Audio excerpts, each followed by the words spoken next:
land of the green and gold. Available throughout Wisconsin. 21 plus. Drink responsibly.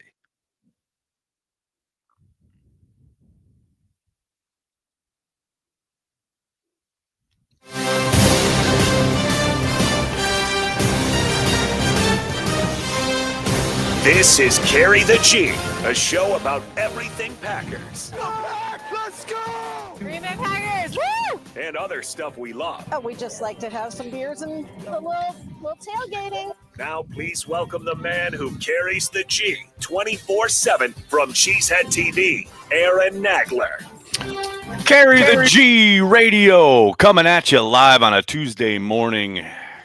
Live from New York City, joined by Bill Schmid and Armen Saryan there in the greater Milwaukee Metroplex for iHeart Cheesehead TV after, what other way to put it, an embarrassing loss to the Carolina Panthers. Billy, Armen, how are we this morning? I'm doing all right. Carrying this G is going to get a little bit heavy. It's a little tougher this morning. 13.5-point favorites is something else. However, Nags, all is not lost.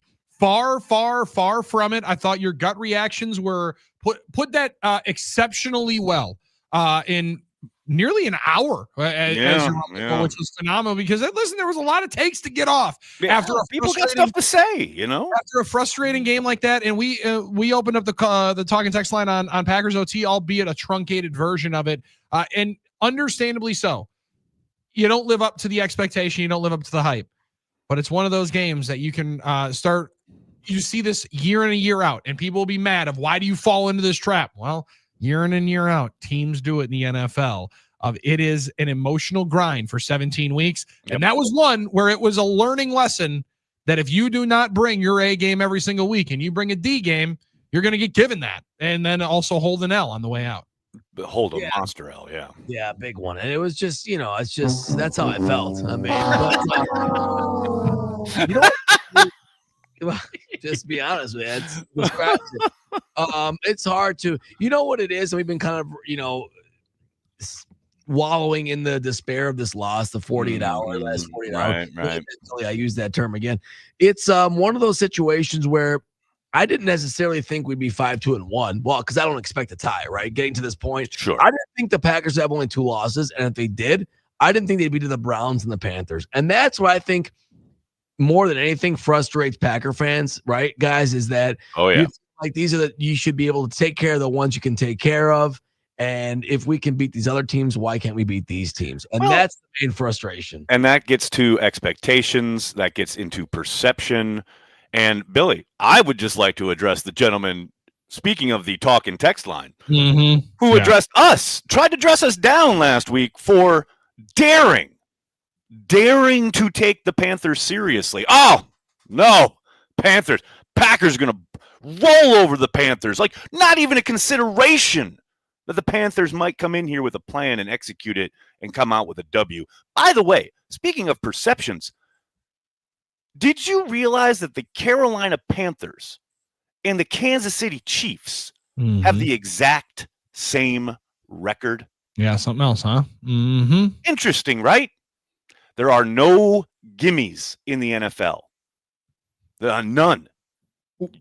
And we also characterize teams differently, Nags, and we put the damning bad team label on teams, I think, a little bit too early. And understandably so. We are in a culture that we want to know now what somebody is. Exactly. We want to know now that you are a warm plate of cheeks when you come up to Lambeau Field on November 2nd and we're wearing throwback jerseys, right? You want to know. We want it to be homecoming. Yes. Yeah, you want it to be a homecoming game. However, they had won 4 games and they were 4-3 before their starting quarterback went out, right? Yep. And then they played a Buffalo team that's a wagon and got run over at home. Understandably so. Again, teams do it.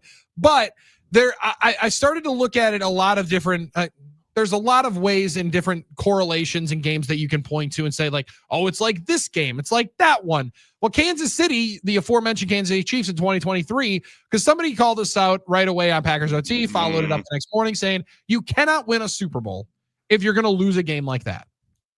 Well, I would absolutely counter that with in 2023, the Chiefs were 14-point favorites at home on Christmas and lost to the 7-8 Raiders as 14-point favorites, and then went on and didn't lose for the next month and a half and won the title. You can absolutely do it. However, you have to realize that sometimes if a team does execute exactly the way they want to play and you get sucked into that game. Yes. That's exactly how the Packers did. They got baited in and sucked into the exact game Carolina wanted to play. Man, you can be ripe for the taking if you're as complicit as the Packers were on Sunday. And they certainly were. That was kind of evident from the first snap, really. Just as far as like, you know, it's such a hard thing to pinpoint because there's no metric. There's no, you know, quantifiable angle you can take here. But, man, it was very clear. The Panthers came to hit. The Panthers came to play. The Packers didn't look like they got out of bed. You know, and it was interesting because I didn't really hear Matt address that either in the post game or on Monday, where in the past he's acknowledged it. I remember there was a game very specifically, I believe it was against the Jaguars back in 2020, I want to say, or maybe 21, where one of the first things he said at the podium was, yeah, we came out flat. And it felt like they came out flat in this game. And look, I know you talk about trap games, whatever. You don't want to admit to it, but man, you're coming off the high of the big game in Pittsburgh. You're looking forward. It's human nature to a big matchup next Monday night against the Eagles. And yeah, you got this nooner, nooner at Lambeau. They came out flat. And even despite that, they had a chance to win the game. And this is where it gets frustrating because even on their, let's call it a C+ level game, right? If you want to be the team that makes this run, that gets to a championship, that's the kind of game you figure out how to win, you know, and to watch them just, I'm not going to say fall apart because I do think they buttoned up in the second half, especially on defense, but to come up short, that is beyond frustrating, both, you know, obviously for the team, but for the fan base that is like sitting here thinking, all right, we haven't played a great game, but this is a team that has so much talent and so much promise. They're going to find a way to win this, and then they don't. That is beyond frustrating. And every group was complicit, right, guys? I think that's the other thing. You know, you had the fumble by Savion Williams. You had the lack of production in the red zone by the entire offense. Yeah, the red zone was a problem. Right. Defense couldn't get off the field enough, couldn't stop the run enough, even though they held a relatively low number of points. Couldn't even pressure Bryce Young when it counted. And then obviously look again at special teams. Missing a field goal again, really a big field goal there by McManus, a struggle there, and coaching. I mean, the 4th and 8 was a very questionable decision. So every facet was complicit too. I mean, that was it's a complete loss. Yes, there ain't no one thing like from having McManus up, even though he's by your own admission struggling with something, battling some, going through something injury wise, and missing kicks. Whether it's I guess just a complete meltdown in the red zone time and time again, whether it is play calling, whether it is execution, all of it contributed. Whether it was like even the roster construction as far as having Brinson down and only going with 4 defensive tackles and then losing a guy in the middle of the game, and then you're really undermanned and they're running all over you. You can't get a stop. You know, there are so many contributing factors. I get it is a week where you're going to hear a lot about LaFleur, and rightfully so. He should catch all sorts of hell this week, without question. But I'm telling you right now, Billy, I expect them to look exponentially better on Monday night against the Eagles. Oh, yeah. That is going to happen. And I just think it's funny how different we can say how different a week makes, and that is the Jordan Love conversation. How different we are it's crazy, right? Later, it's crazy. But like how different a year is. Last year it was. Listen, I get it. You can beat up on all these other teams, but you're not facing the Colts in the playoffs. You're going to face the Eagles, the Lions, and the Vikings. Well, now they haven't gotten a chance to play a couple of those, and they will here in the back half of the season. And you're going to know a lot and exactly what you want to know about a team going into the back half of the season out of all of the games that the Packers are about to line up and play. But last year, Nags, I'm old enough to remember people saying, well, they only beat bad teams. They can't beat good teams. This year, they've beaten the better teams on their schedule, including Detroit in week 1, but haven't looked great against the teams that you feel like you're inferior to. And I think the point you made a moment ago is the most important in how you learn to win in the league. You learn how to get yourself out of a bunch of adverse positions. You learn how to win games when your field goal kicker seems like he can't put something through the uprights. I also thought that, Matt kind of poo-pooed it a little bit, like the win didn't have anything to do with our decision on the 4th and 8th. Or when you're seeing the goalpost legitimately rattling, I don't know how it doesn't. Like when they lined up to kick the extra point, Nags, we're talking in the press box saying, I think I'm going for 2. Right. I think I'm going for 2. I don't who want knows when that gust is coming up to push it wide, right? Yeah, and whatever the quadriceps issue is gonna, bite you at the bad time. So there was a lot to it. It was all phases in a shutdown and a meltdown, but it does leave you to, and to your point about Matt, he should catch the normal amount of hell you get when you lose a home game as a multiple score favorite. Yes, I mean essentially I think I read the first worst loss for the Packers as favorites since the merger. I mean, that's pretty bad. Which is really hard to believe. That ain't great. I'm old enough to remember 97 against the Colts. Yep. No doubt. There's no way. A lot of them in there. There are. You were even so I really had to look twice when I saw that, just to let you guys know. I didn't go back and watch every one of those games yet, but I mean, I'm gonna be you're on your way. You tell me there was no other game. 11 a.m. cannot get here soon enough. I mean, brother. I mean, what you remember that Colts game? Of course, it's burned in my brain. We weren't 14-point favorites in that game. See, okay, here's the thing though. You start talking about the Colts game, like that iteration of the Packers, and people start rolling their eyes, like old man, whatever, blah blah blah. Like, which I understand, I get. I always, to try and keep it somewhat recent, right? I always go back to the Detroit game in Detroit, where Rodgers goes down at the end of the first half with a concussion. He misses the next week in New England, etc. They didn't score a point in that first half and end up losing that game in Detroit late in the season. I will never forget Packers fandom burning the internet down to fire Mike McCarthy. Fire Mike McCarthy. This is the worst it's ever going to get. Blah, blah, blah, blah, blah. And I was leaning that way too. I will admit, I was like, this is beyond frustrating, etc. And God bless him forever. Greg Bedard, who now covers the Patriots, used to be on the Packers beat. He reached out and we had a talk, and he was like, look, I know you're frustrated, and I know this is like the bottom of the barrel, feeling wise, right? But there's a lot of, it doesn't feel like it, but there's a lot of football left to be played. And it reset my expectation, and it reset my kind of viewpoint as far as the season goes, right? Yeah. Like, I get that it's frustrating in the moment, but man, that's why after this game, I get it. You're frustrated. It's awful.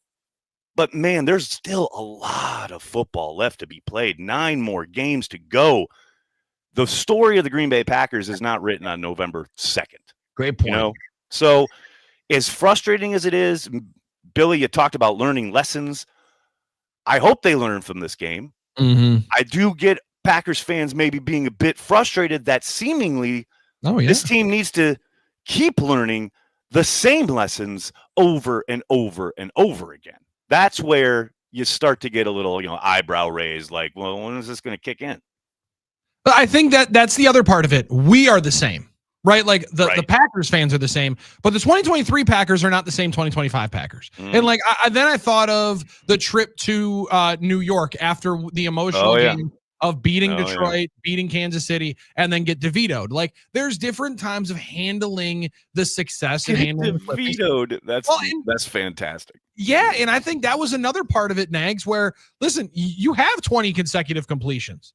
You have people saying, how on earth are you not in the top 5 MVP candidacy? Right. You have a lot of press clippings coming saying, hey, man, Tucker Kraft might be an all-pro over here. And the emotional letdown of that, I think, also contributed to not being able to put things together into the fourth quarter, but it's not the reason why they lost the game.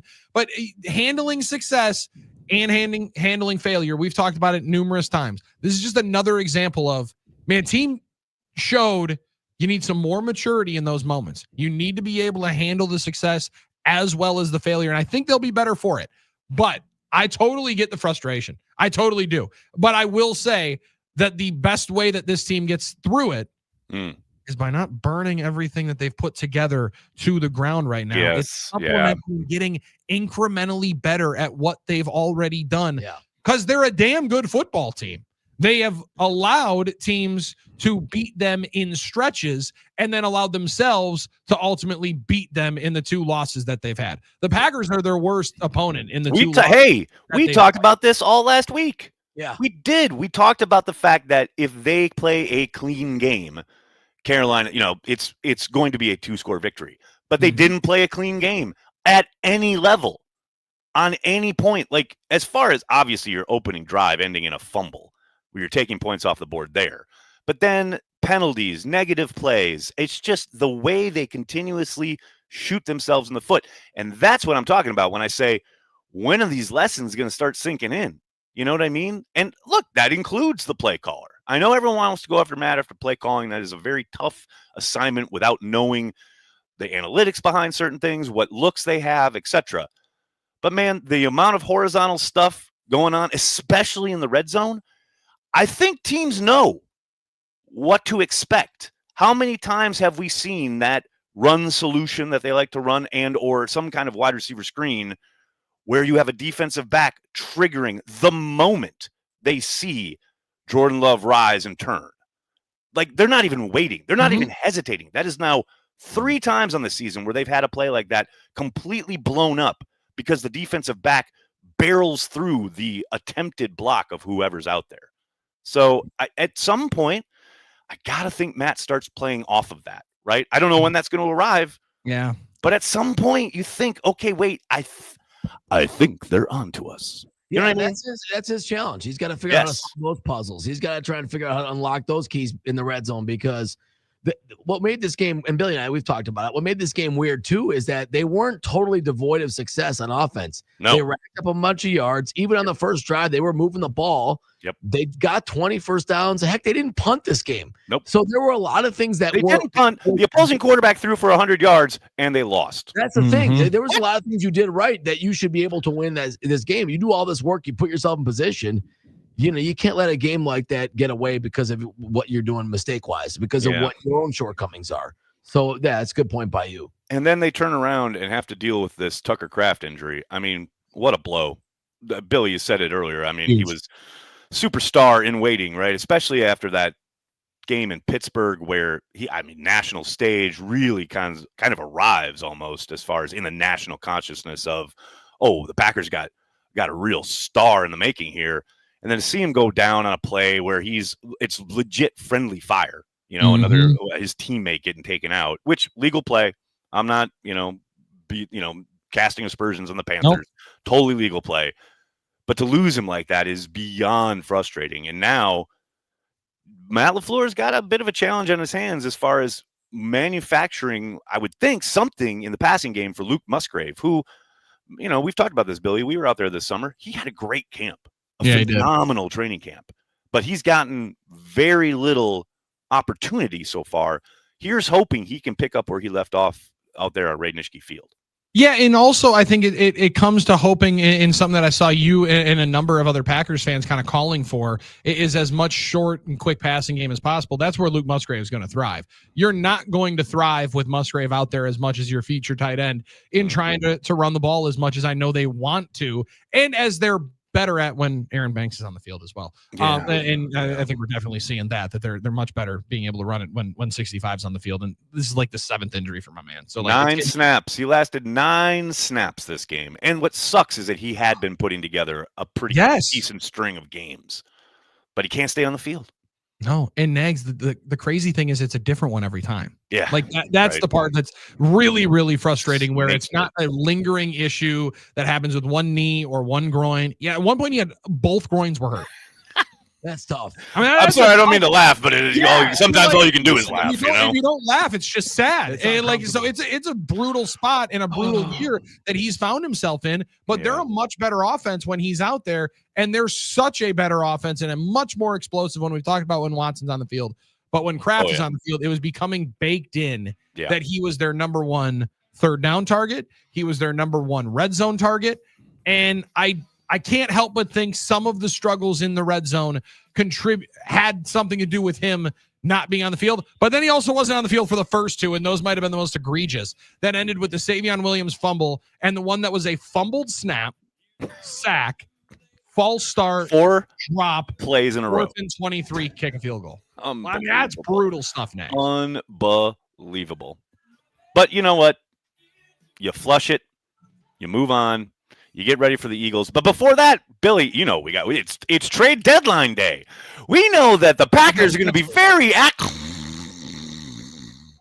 I'm sorry, what? Did some say trade deadline? Okay. I thought that was next week. No, I thought. God bless McCarthy. So good.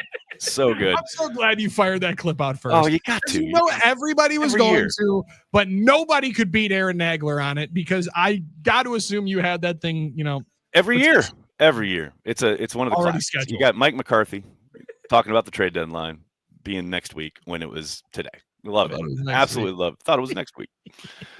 We're just getting started here on Carry the G Radio. Bill, Armen, and Aaron coming to you each and every week, talking about the Green Bay Packers. Yeah, it was a tough loss, but looking ahead, big matchup with the Eagles. We got trade deadline stuff to discuss, all of that and more coming on the flip side here on Carry the G Radio.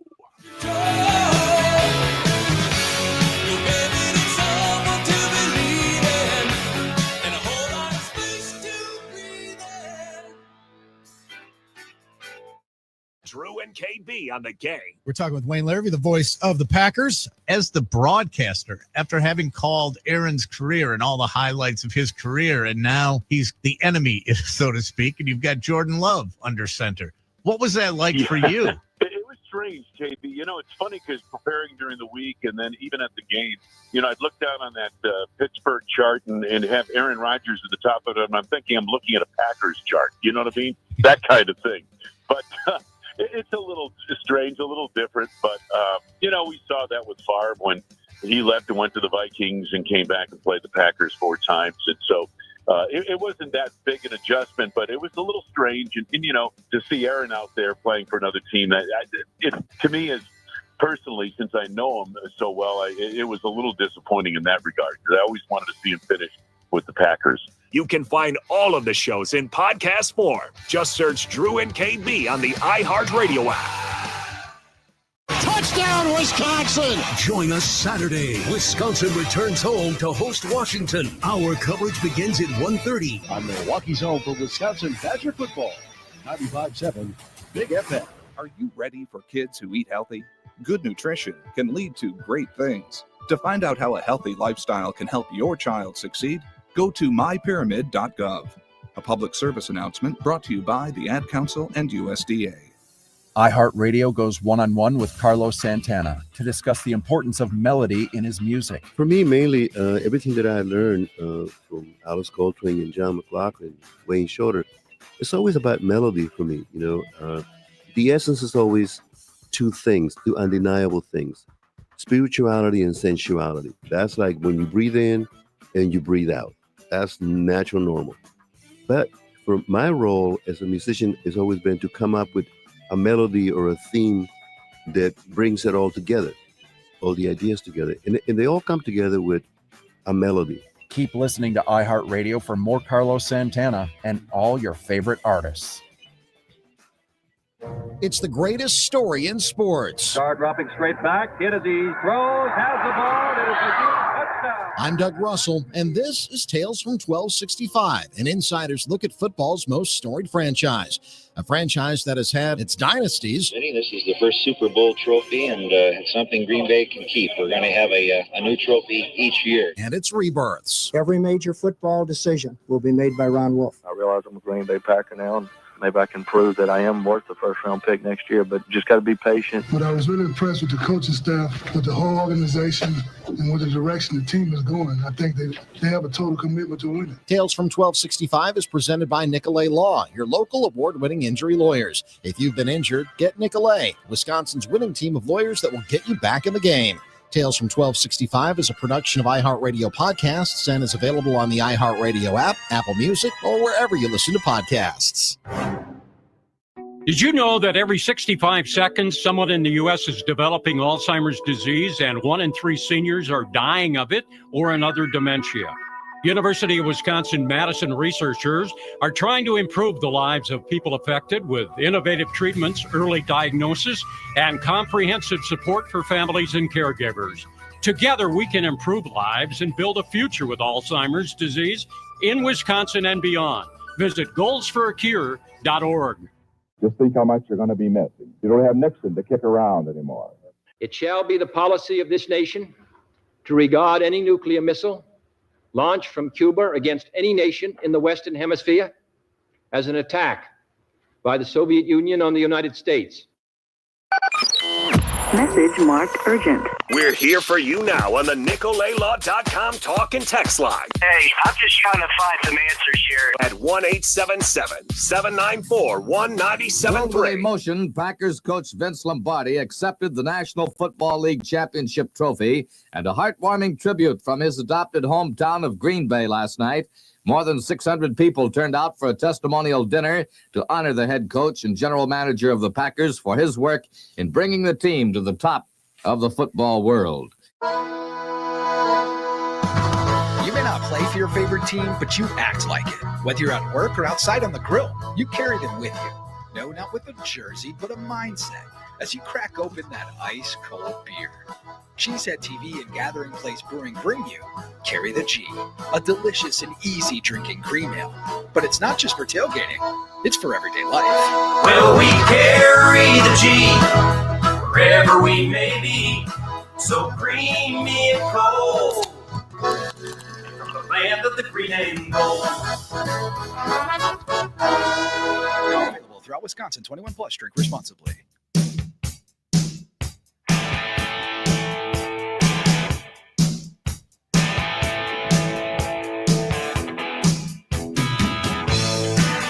Carry the G Radio coming back at you. Armen, you're really allowing the hot stuff for you. It's hard for me to just jump in when the tunes are so good. Well, John Cougar, or John Mellencamp, as he likes to be known. That's just good stuff right there. Oh, he doesn't like being called John Cougar Mellencamp? I don't know. I think that's the full nomenclature. Back when I was growing up, when this song was on the radio, it was just John Cougar. Okay. But then he became John Cougar Mellencamp. Right. He used his real name. I just want to find the most disrespectful way of describing John Mellencamp. I just want to make sure that I can. Is that because he's an Indiana native? Is this what's happening here? Is this remnants of last night's game going on? Any Hoosier hospitality. Okay. I agree, but hold on. He doesn't like Indiana fans either. Oh, that's true. He doesn't like his own true. people anyway, yeah. We have something in common. Booing the tribute video. I mean, stay classy, Indiana. Stay classy. Would Packer fans do that to Aaron Jones? Hell no. He was just back last year, and they embraced him with open arms. Now, Brett was a different deal, I admit. No, Brett was a very different deal. Different situation. We just want nothing to ever get to that point. We don't want anything to get that contentious where there'd be a certain individual who last night was talking into a microphone for 3+ minutes about how disrespectful it was for 10 years, all that he gave. I just don't want. We just want to make sure that we're never getting in that spot. And any time that we can now make some fun and windmill dunk on the Cougs, oh yeah, we're gonna find that out. We're gonna do it. I love it. I'm all in it, man. You mean like last night when you were watching the game? Were you watching with a Luigi's Big Daddy pizza loaded with toppings? Choose from double sausage, double mushroom, extra special, mega meaty, and more. The kids want garlic bread? Try their Big Daddy garlic dippers. Sauce included for the little ones and a Big Daddy for the grown-ups. Our friends at Luigi's have the whole family covered. Find Luigi's in the freezer aisle of your local grocer. Taste the tradition. Rarely I let anybody else get called daddy, Big Daddy in the house. Very rare. Very rare. When Luigi's comes in, they can be called Big Daddy. No doubt about it. When you're bringing them garlic bread dippers, yeah, you can be called whatever you damn well want. And was it Daddy on the boat? That's what you get called? Well, if you are Stefan. That's right. Diggs. That's right. Okay. 2 of his nicknames were there. Big Daddy and then what was it, double meat? That's true. Double meat. Yes. Double. Big meaty? Is that what meaty? Mega meaty. Sorry. Mega meaty. He has a college nickname. So delicious pizzas, let me tell you. Oh, very good pizza. Excellent. They're getting their money's worth on that. They most certainly are. Love it. Talk about getting your money's worth. Didn't really do so with Micah Parsons this past weekend. It's incredible to watch a guy go from a career high 3-sack game to being virtually invisible. I mean, look, I understand a lot of this, and I mean most of it had to do with the Panthers' approach, the fact that they were running the ball, they were buckling it up, they didn't have many true dropbacks per se. Micah himself pointing that out after the game. But man, you talk. What is that? What it takes? Is that it? Is that how you take this man out of the game? I mean, the Panthers did what we've kind of expected lots of different teams to try to do. And I guess the Steelers somewhat did that early before they had the injury to their guard when they were going the heavy personnel, etc. Yeah. But man, that's it. You talk about the blueprint. That's how you take Micah Parsons out of a game. Well, and maybe that was exactly what Jerry Jones had in mind when he said, we're trying to stop the run, stay in the hunt. I've seen teams. And now they're trading for linebackers from Cincinnati. Okay. Yeah. Well, listen, you go to a top flight defense, right? You see a time where like if you can follow the script according to plan, you can neutralize a star pass rusher, especially one that undersized is the wrong way of putting it, but his stature is different than a Myles Garrett, or everybody always brings Reggie up White moniker. Yep. He's not 290 pounds. Very different players. Nobody is anymore at that spot. So like you can at some point do a little something to neutralize the effectiveness, because the amount of times that they were running the ball right at him, there's a thought that I'm not going to be able to get into my pass rush fit because we're not leading. Nope. That's another part of when you have a star huge pass rush, part of it. You need to lead the football game at some particular point. You never did that to allow them to get in obvious passing situations. And this was the other part that I thought was really, really important. And I think you were the one that called it out. And I apologize if you were, and I was not spot on and right away on it, because it was a really, really good point. Canales made it clear and obvious from the first series. Playing 4 downs tonight. 4-down football. Absolutely. We're playing 4-down football. And I don't know if Hafley got the memo, but yes, they got off the bus. And as Greg Olsen pointed out on the broadcast, they have had, even going into that game, gone for it on 4th down more than any other team in the league. That's his style of play. That's the way that Canales is trying to play with a young team. And they use that game, Nags, as a launching pad for their program. And like I brought it up for the Detroit situation, where you can look at where the matchup is on different prisms. That was, hold on, we're on Fox. Greg Olsen's on the call. We're going to Lambeau Field. We're 13-point underdogs. We know that they're going to be at least potentially a little sleepy. They're bringing their homecoming uniforms out, and we're going to make a statement with our guy back. And they took it personally, and that's a dangerous thing to then breathe more life into a sideline that already in the second quarter was out onto the playing surface, pumping each other up during 3rd down stops. Like, it was clear that game meant a lot to that spot, into that team, into that organization, as, hey man, we're playing at a different level now. We're playing different caliber opponents, and we're not going to be the roll out the helmets game. No, we're not. And I will say, to your point about the kind of team vibe, right? What I saw from the Carolina Panthers defense on Sunday was what we had seen from the Packers defense the first couple of weeks, as far as all hats flying to the ball, a real physical brand of football, and no off switch. We saw a ton of occasions in this game where, okay, the ball gets outside, or Dowdle breaks a tackle or two, and guys are, I don't want to use the word quitting, but they're letting up. Mm-hmm. Didn't see that first couple games, hell, first month of the season, really. But man, there were a number of occasions where guys, I mean, you don't have to look much further than the sack fumble that McKinney creates. Guys quit. They're not even going after the ball when it's a fumble. I know, I get they think, oh, it's an incomplete pass, but you are told on defense, the ball's on the ground. Get it, grab it. You never know. Yeah. And guys are just standing around. Quay Walker letting the guy run right by him. That mentality was evident on the Carolina Panthers sideline, and it was absent on the Green Bay Packers defense. And that was concerning to me. Like, that, it has to be a hallmark.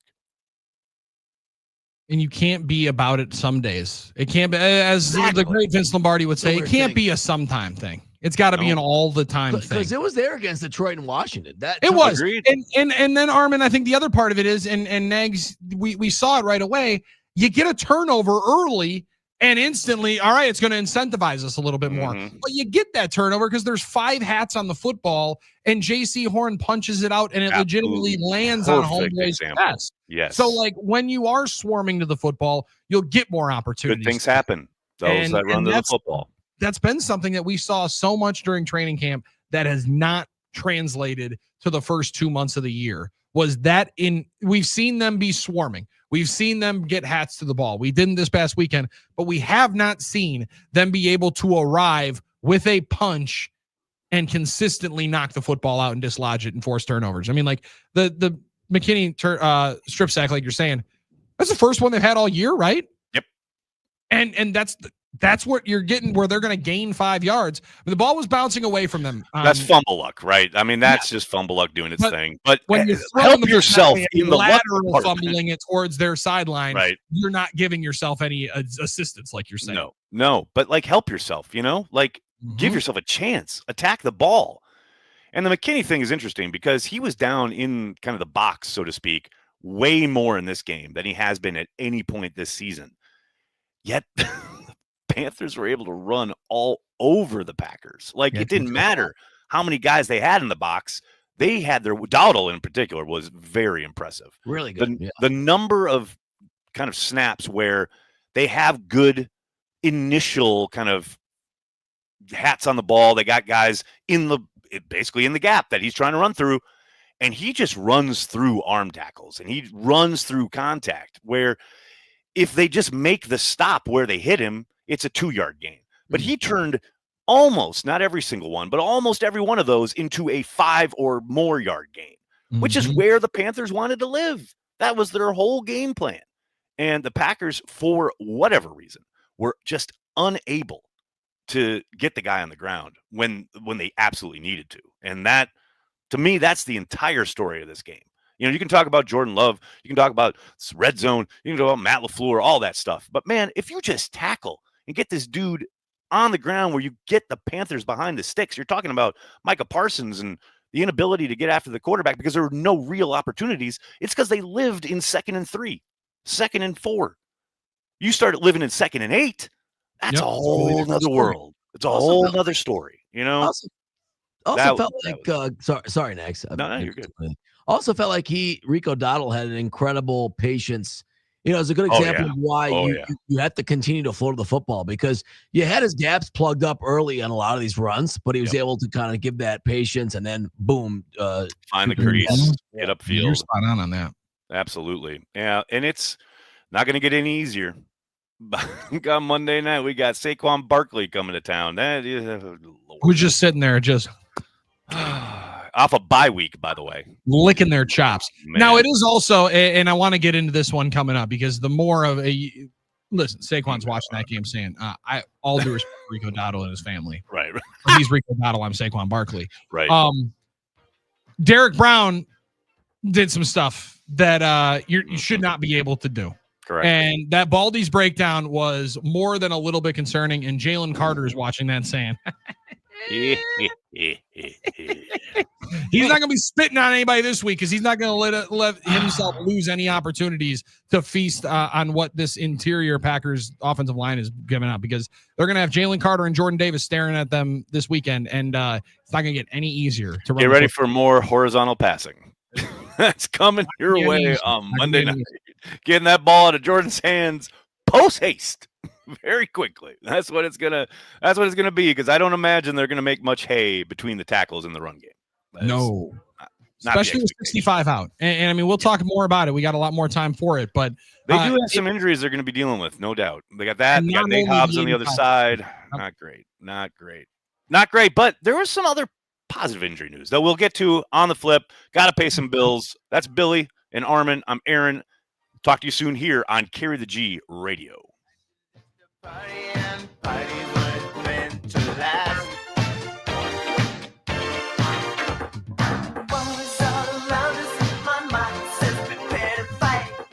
Drew and KB are talking sports and stuff every weekday from 2 to 6. Christian Watson's return to the field for the Green Bay Packers.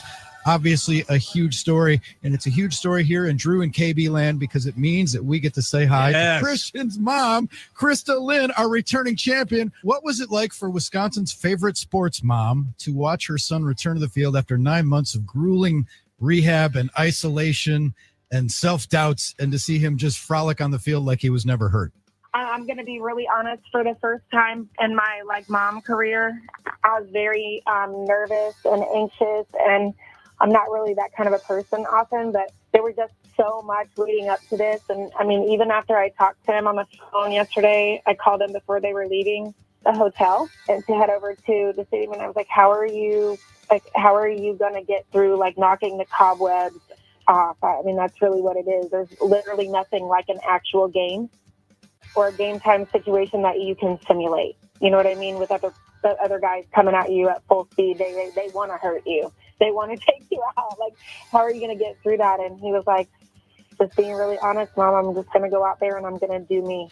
I mean, that's fantastic. It doesn't matter. You would have that same conversation with him if he was in Pop Warner football and as a professional. That's just mom stuff, and that's great. You can find all of the shows in podcast form. Just search Drew and KB on the iHeartRadio app. Hey there, people. This is Mark Maron, and I host the podcast WTF with Mark Maron, which is available on iHeartRadio. Honestly, I think we could all listen to each other a little bit more, and I think it's a healthy thing. I listen to all sorts of people, comedians, actors, musicians, directors, writers, even a president. They come into my garage, and we have a conversation about all the big stuff in life. Go check it out, WTF with Mark Maron, right here on iHeartRadio. Come alive. You're in the Pepsi generation. iHeartRadio goes one-on-one with Rick Springfield to get some insight on his latest release, Rocket Science. It's a guitar-based record for sure, and I love big hooks, and not a country record at all. It's a rock and roll record, but it does have some country elements. Keep listening to iHeartRadio for more from Rick Springfield and all your favorite artists. Let every nation know, whether it wishes us well or ill, that we shall pay any price, bear any burden, meet any hardship, support any friend, oppose any foe, to assure the survival and the success of liberty.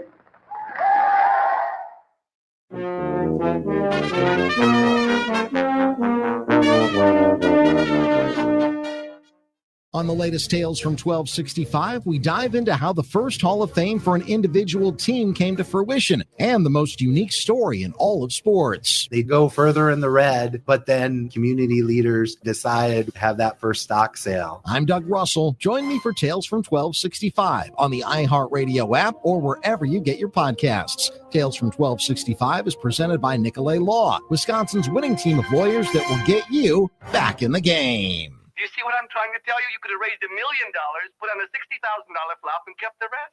But what if the play was a hit? Well, then you'd go to jail. Message marked urgent. We're here for you now on the NicolayLaw.com talk and text line at 1-877-794-1973. Oh, we missed that. How do we miss? For the love of peace! What's going on in there? Alzheimer's disease is the sixth leading cause of death in the country, and it's affecting almost 7 million Americans, including 110,000 people here in Wisconsin. UW-Madison is working hard to improve the lives of those affected, offering resources to educate and the latest in research and technology. The UW initiative to end Alzheimer's has so many ways you can benefit, learn, get involved, and make a difference. Visit goalsforacure.org. That's goalsforacure.org. You may not play for your favorite team, but you act like it. Whether you're at work or outside on the grill, you carry them with you. No, not with a jersey, but a mindset as you crack open that ice-cold beer. Cheesehead TV and Gathering Place Brewing bring you Carry the G, a delicious and easy drinking green ale. But it's not just for tailgating, it's for everyday life. Well, we carry the G wherever we may be, so bring me a cold from the land of the green and gold. Available throughout Wisconsin, 21 plus, drink responsibly.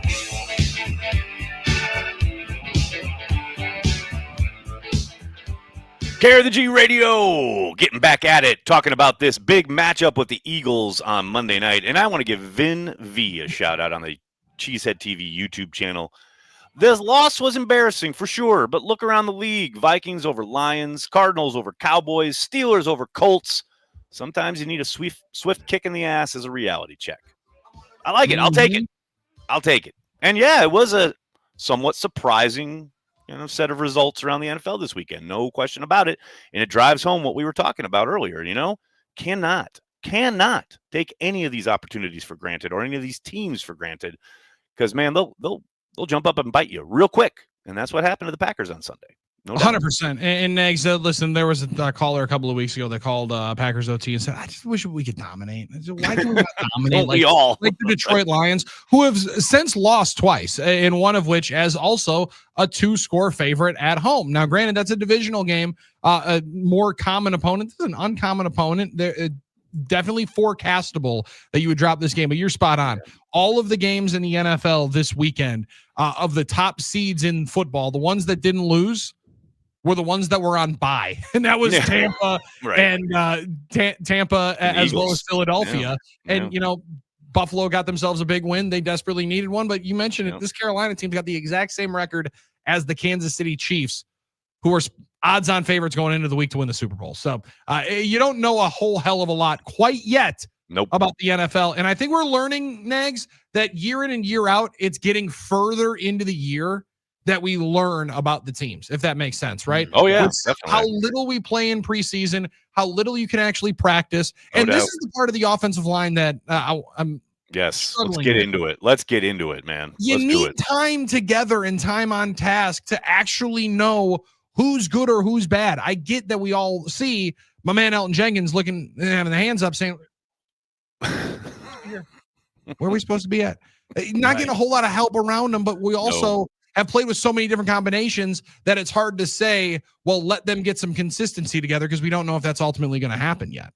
Probably not. That's the upsetting part. And look, you can quibble with the usage of the personnel. I did kind of scratch my head when Banks does go down and they put in Ryan at left guard, because Jordan Morgan had started at right guard, but Jordan Morgan has played exponentially better on the left side of the ball. So why Ryan didn't go in at right guard and kick Morgan over to left guard, I'll never know. They forgot more football than I'll ever know. So you and I fine, both, fine. That's your decision, right? But man, you're talking about Elton Jenkins. Look, there are 9 games to go, but through this first swath of the schedule, Elton has been, and I think it's more than fair to say, a bit of a disappointment there at center, especially given how he had played at left guard for you. And we talk about his versatility and all of this, and so he plays all over the line, and that's great. But man, the level you've gotten at center, I'm going to say it's, Josh Myers-esque, but it's not much better than Josh Myers. It's a little better than Josh Myers, but you were thinking it was going to be exponentially better, and that has certainly not occurred. Now, some of it, to your point, is the revolving doors around him. I do not dismiss that.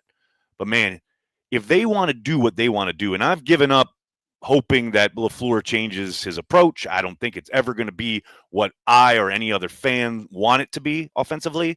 Matt LaFleur is going to continue to try and run the ball, especially on early downs, between the tackles, out of the shotgun, which is the thing that really drives me insane. But I know why he's doing it, because he wants to run solutions open for his quarterback. Like, I get it. But the only way any of that is ever going to work is if Elton and whoever's next to him play better down the stretch here. Because if not, see ya. Season over. Well, and Orlovsky put it very, very well yesterday on the McAfee show. He's like, it's the number one thing that's going to keep them from the team success, because you're going to have to block the Eagles and potentially the 49ers. I mean, they're as dinged up as anybody up front. Anybody, but they still get after it. Yeah, look at Seattle's getting after people, and Leonard Williams in the middle is going to be the biggest problem for that. I think of the Rams, and their front four is brutal, and it's the interior of the line that is really, really hurting them. And also, Nags, I think the combination of, because I think Elton's a really, really good player, and I do think he could be potentially better at guard. And this is the tough balancing act and comparison that you do when you bring in free agents. And Drew Dahlman goes to the Bears at 3 years and $39 million, and he's the unanimously the number one center available. and it's 4 years, 77 million is the iShock number, 35 million guaranteed for Aaron Banks to play guard. Then you're going to move your guard, maybe your best offensive, most consistent offensive lineman to center, which again, not 8 years ago when he came out was maybe his best position. He was playing center down in Wake Forest. Yeah, 100%. It was 8 years ago. So like there does become a, how far have we come and how far have we been since playing center year in and year out and play in and play it out.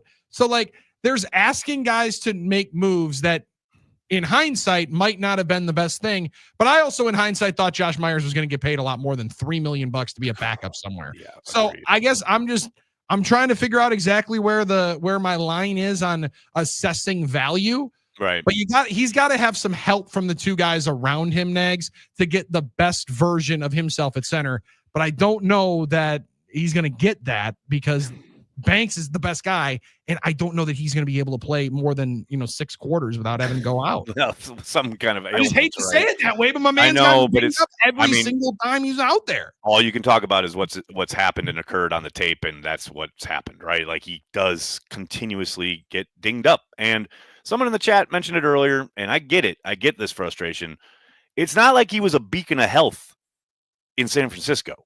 That's fair. Before you signed him. And then day one, you hand him the bag. Yeah.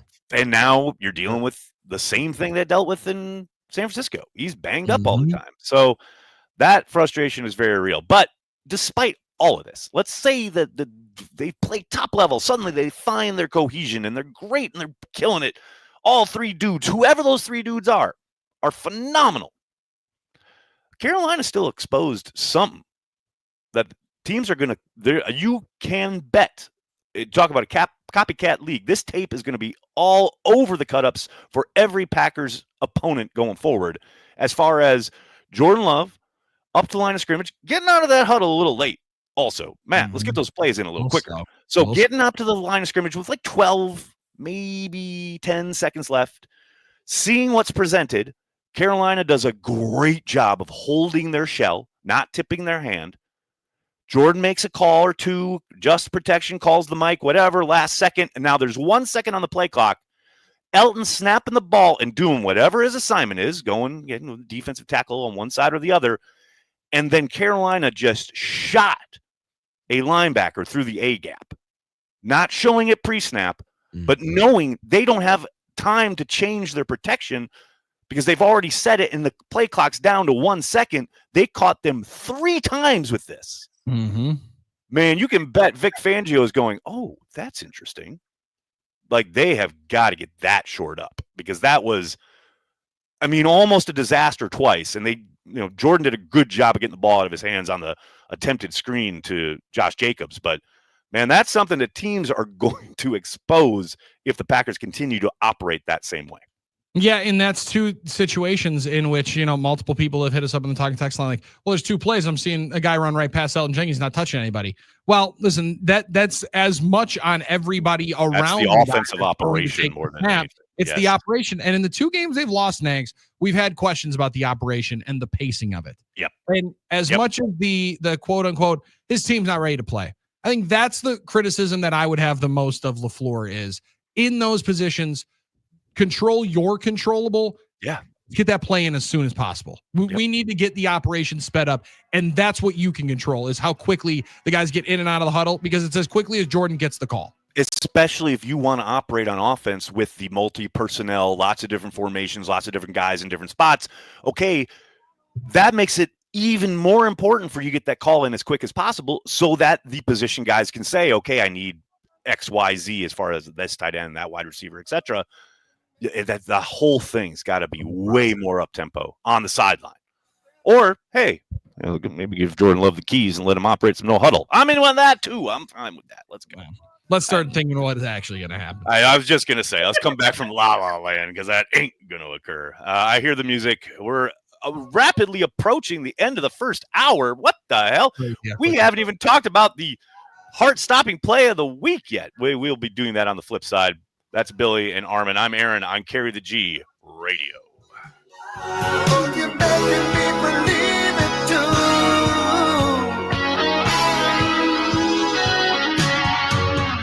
Now the feeling is beginning Now, a year in rock spotlight, 1969.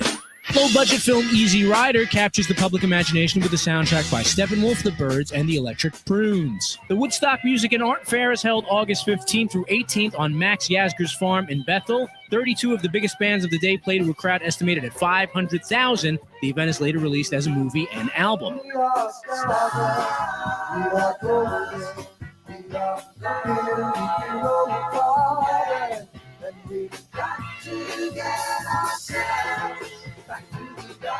And with the boost from their appearance at Woodstock, San Francisco band Santana hits the top 10 with their debut album, Evil Ways. The festival undoubtedly immortalized Jimi Hendrix and ushered in the era of large rock concerts and arena rock bands. Also in October, Led Zeppelin have their only U.S. top 10 hit when Whole Lotta Love reaches number 4. I'm gonna give you my love. I'm gonna give you my love. Oh, whole lot of love. Whole lot of love. Whole lot of love.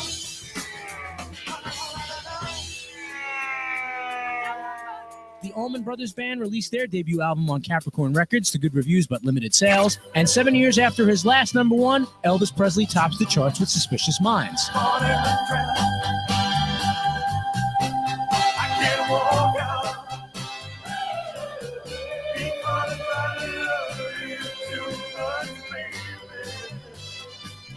Keep listening to iHeartRadio for more from 1969. Coming up. iHeartRadio. Here are the top Hall & Oates songs that you've thumbed up. Number 3, Kiss on My List.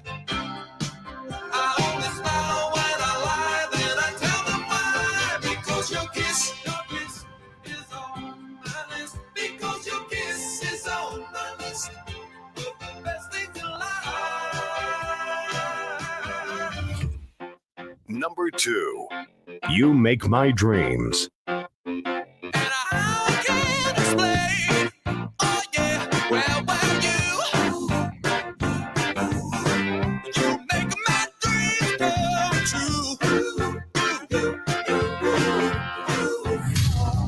Number 1, Man Eater. Oh, here she comes. Watch out, boy, she'll chew you up. Oh, here she comes. She's a man eater. Hear more from Hall & Oates and similar artists now. Search for Hall & Oates on iHeartRadio. All your favorite music, all your favorite stations, all free. iHeartRadio goes one-on-one with Peter Gabriel to reflect on the WOMAD Festival's evolution. We initially started this WOMAD Festival in 1980. The first one was 82, and it was very naive enthusiasm for some of these strange and wonderful things we were hearing.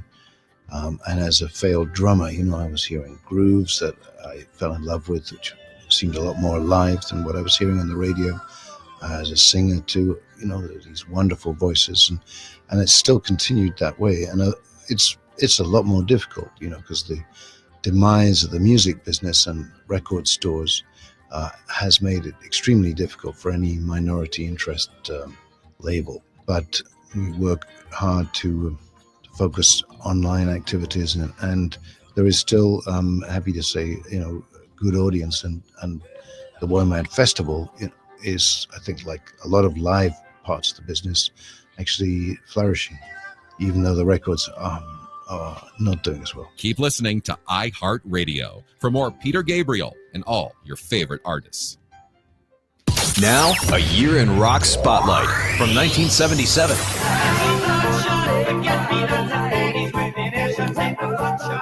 In February of 77, 60s band leader Manfred Mann has a new band and scores a U.S. #1 hit with a cover of Bruce Springsteen's song Blinded by the Light. In March, Foreigner released their debut album. It goes to number 4 in the U.S., driven by 2 top 10 singles, Cold as Ice and Feels Like the First Time.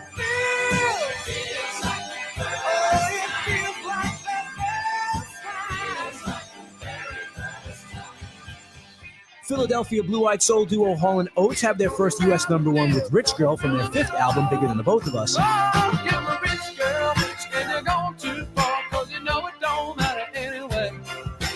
You You can rely on the old man money. Fleetwood Mac's album Rumors is released. It's their second #1 album in a row in the U.S., dominating the charts at #1 for 31 weeks. It spawns 4 top 10 singles, including the #1 Dreams. When the rain washes you clean, you know.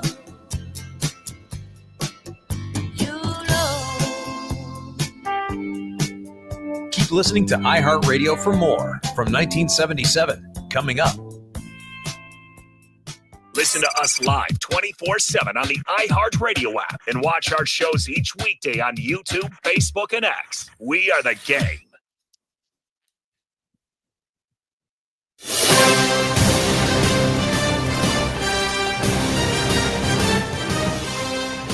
This is Carry the G, a show about everything Packers.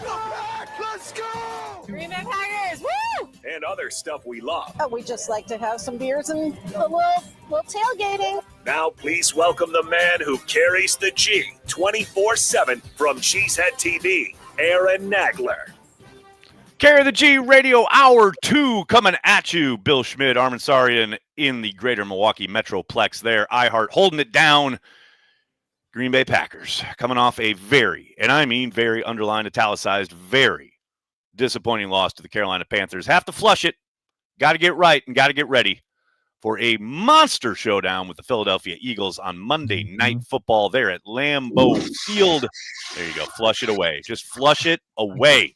That's what I'm talking about. Do it. I like it. It's all gone. It's all done. Armen, you know, you've got the sound effects. Might as well use them, right? Like the timeouts. You can't save those. Those timeouts don't come with you. No, they don't. I'm not leaving anything in the bag. Okay, it's game. Leave it all on the field, baby. Was a Including the little flush. loud, though. I gotta bring that down a little bit on the flush. That was an intense flush. That was the one where you go to the office building and you go and sit down for a couple of seconds because you really are just trying to check your phone and kill some time before the meeting that you showed up 20 minutes early for. And all of a sudden you hit the whoa. Automated flush caught me on that one. Jeez, No, you're Louise. good. Got to flush it. Got to flush it.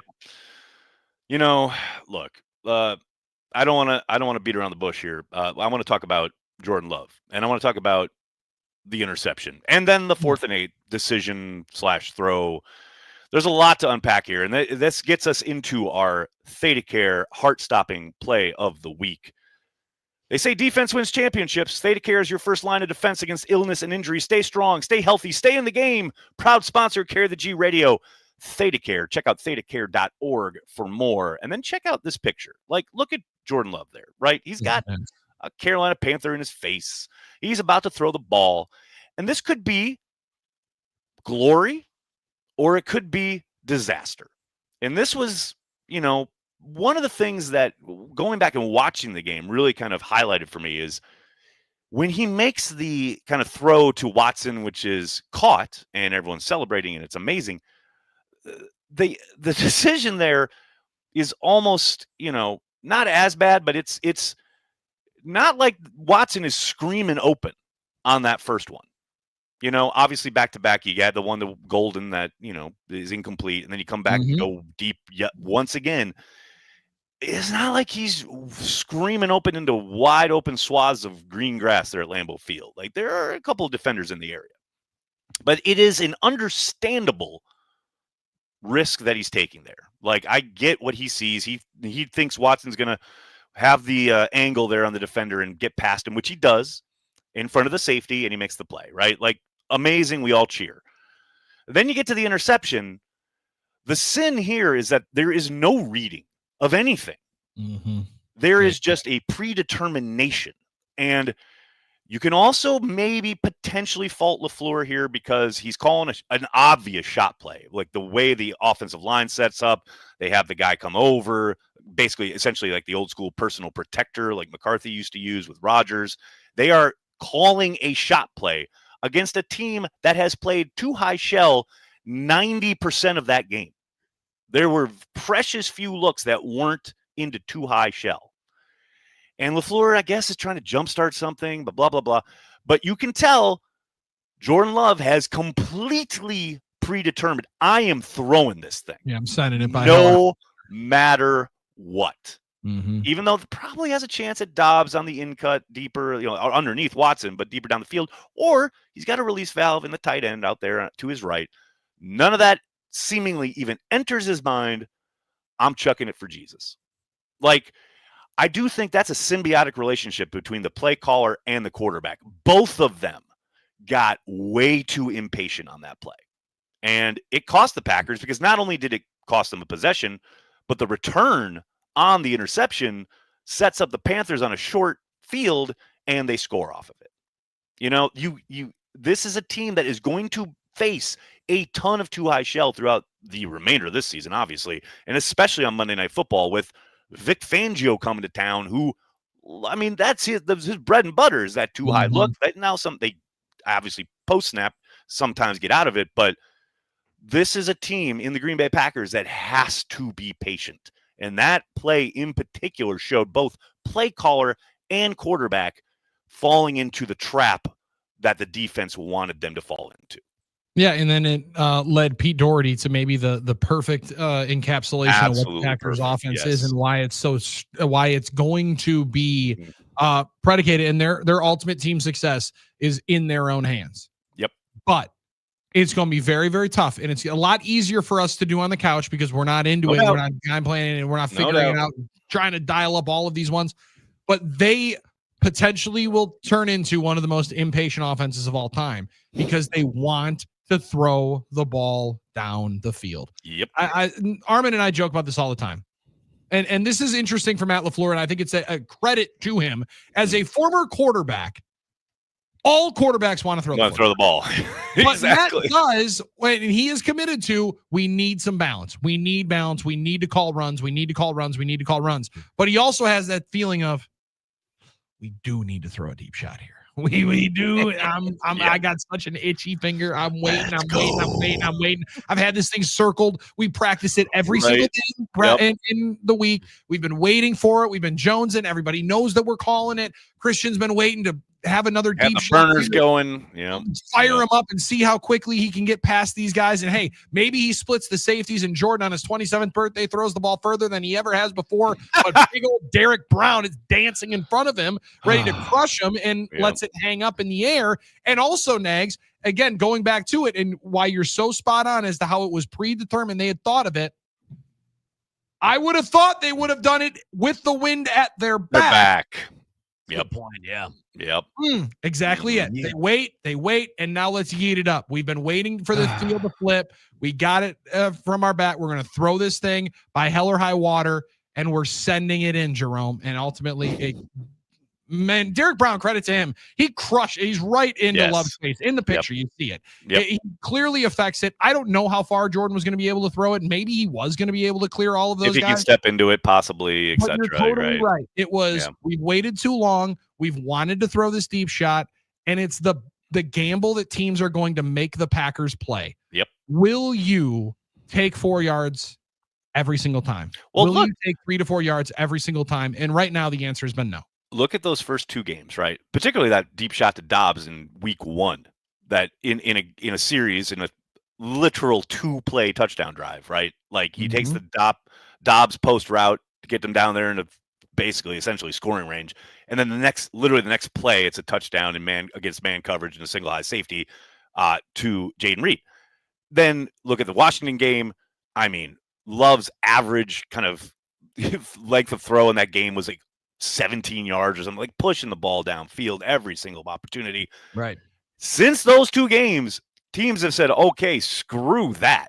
Like they want the Packers to take deep shots. They are trying every single down and distance to make sure that they have something over the top. And yeah, it's about, I thought, like you said, Pete Doherty absolutely nailed it in his Green Bay Press Gazette column. The Packers' entire operation on offense going forward has to be about patience. And it doesn't mean you can't throw the ball downfield. It doesn't mean there aren't opportunities in front of those safeties in the intermediate game, right? You saw Love hit a few of those. But, man, they are going to have to be patient or they are going to fall into the trap that defenses want them to fall in. And this is going to be the battle now of emotional intelligence for the offense. Because I want to say this, and I want to make it clear. I in general, like that the Packers put a lot of emphasis on trying to get explosives, right? Because that's where points come out. Analytics have shown us that one of the best, that's where points come from, right?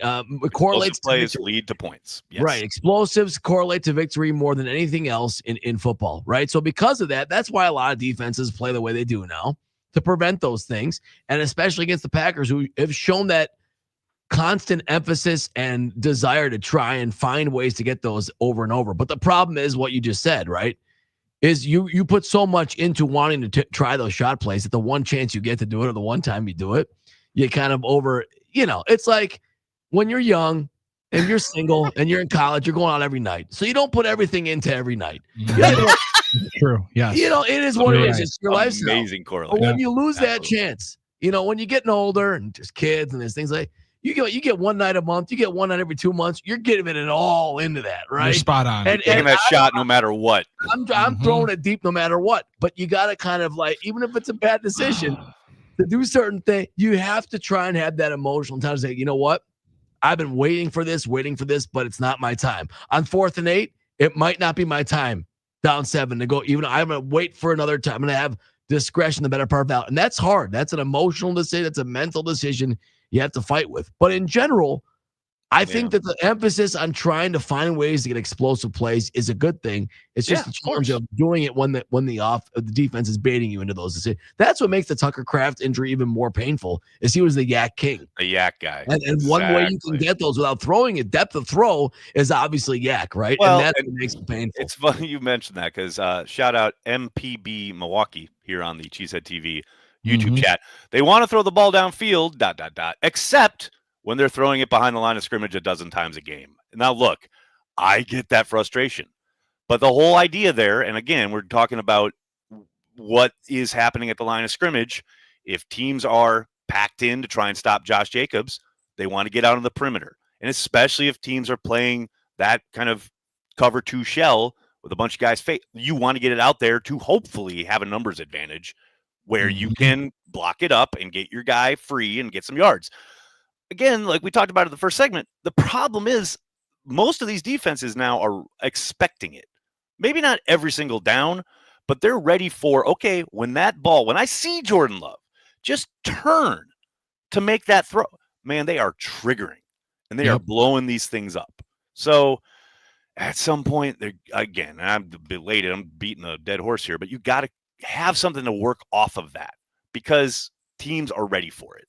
And as frustrating as those horizontal plays are, they're not going away anytime soon, because that's their operation. They run from the gun, and when the opportunity is there, Love is going to take those run solutions. And as frustrating as we are watching it over and over again, I don't expect it to change anytime soon. No, it's who they are. And at some point, you're not going to completely throw away who you are. And you do, and I get it. I know it's frustrating, but you're trying to put your guys in their best positions. Malik Heath, God bless him. His maybe best attribute is blocking. So we're going to try to throw him out in front and see if we can block. He gets one block, and it's a totally different game. Or if, with Savion Williams earlier in the game, Nags, and this is the one that gets lost in the fumble, if we don't run straight into your blocker, there's an opportunity to your left, perhaps to your right. Although I know you're going back into the wash there. Maybe that's not the greatest choice, but that either one of those is preferable to running up into the back of your blocker. I actually couldn't tell if what he was trying to do was like old school, take one step onto the shoulder pads and jump off of the block and just try to leap over the pile. Why not? But yeah, it was definitely a decision, because my man just goes straight into the backside. And it's like, dude, did you see? And then after that play, of course, he fumbles, and the Carolina Panthers are celebrating, etc. Did you see? Did you catch Fox cut to LaFleur? Yes. Essentially reading. I don't know. It wasn't like really reading in the riot act, but certainly lecturing him. Like interesting. I'd love to know what was being talked about there. We were asked on Packers OT, Nags, and I'd like to hear your take on this. Oh, okay. Here we go. I don't know if it's the best look for your head coach to be undressing players on the sideline. Oh no. Is this it? Is this the new one? Oh yeah. And then also for I saw him just walk away from him. That doesn't show that the head coach has really any control.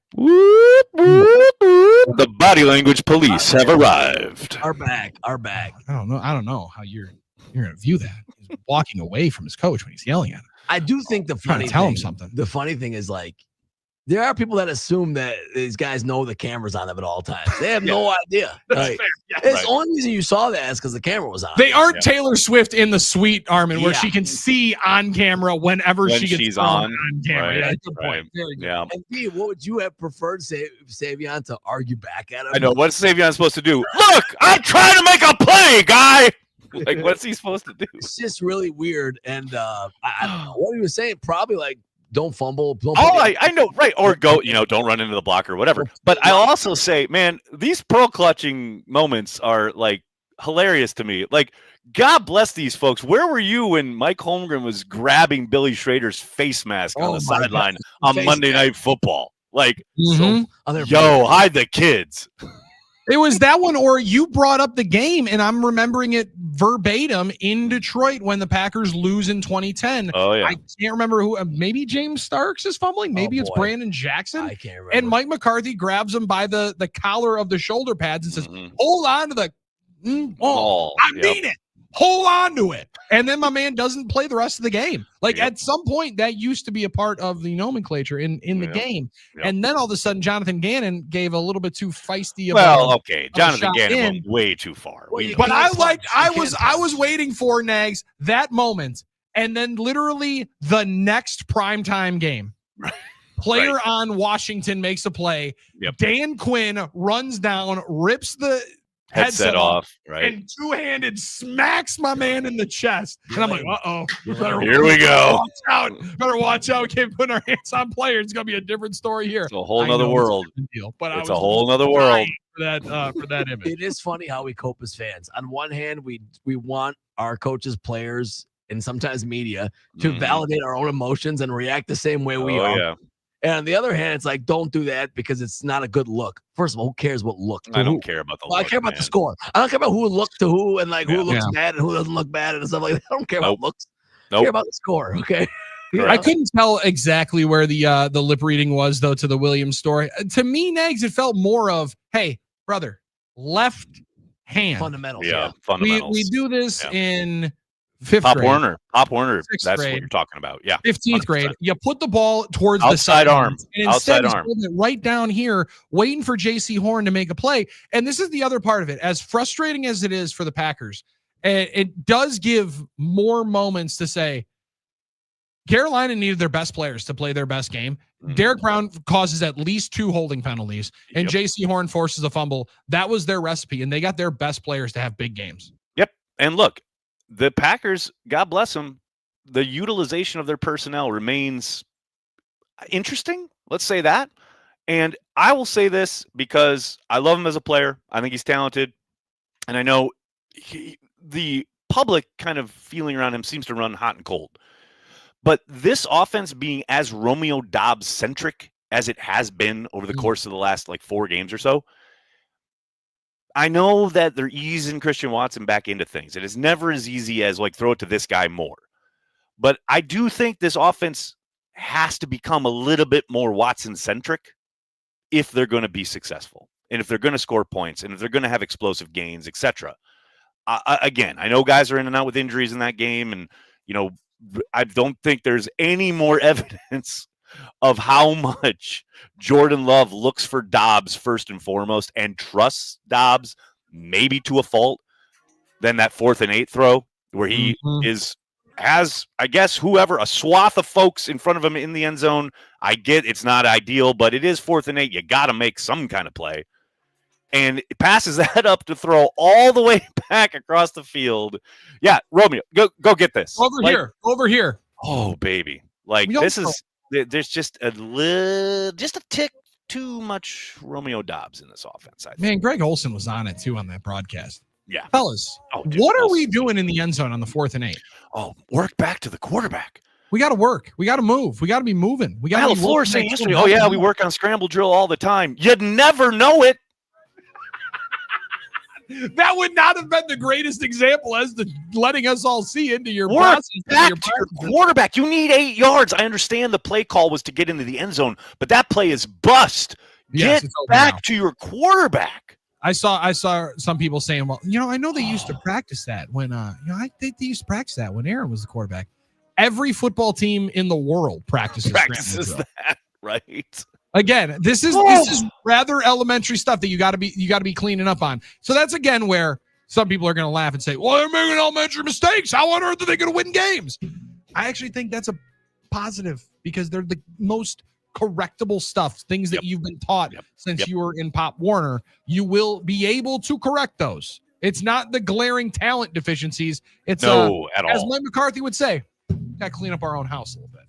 Absolutely. And that's what we're going to do on the flip side here. We're going to talk about cleaning up the 2-minute drill, which, man, I got thoughts, man. I got some thoughts about the approach at the end of halves. We'll talk about that. We'll talk about the Eagles. We'll talk about the trade deadline, all on the flip side. For Billy, Armen, I'm Aaron. This is Carry the G Radio.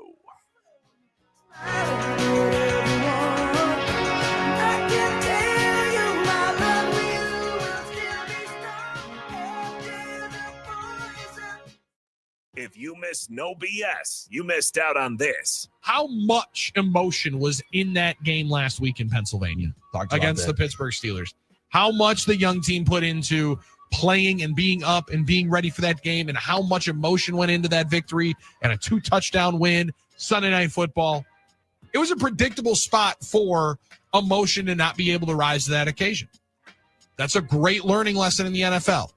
And even though us as fans and feel like, well, you should have learned that lesson in 2023 when you went to New York and got DeVitoed, right? Because we think of beating Detroit, beating Kansas City, Thanksgiving night, Sunday Night Football at home, maybe 2 best wins that Jordan Love has had as a starter. Sure.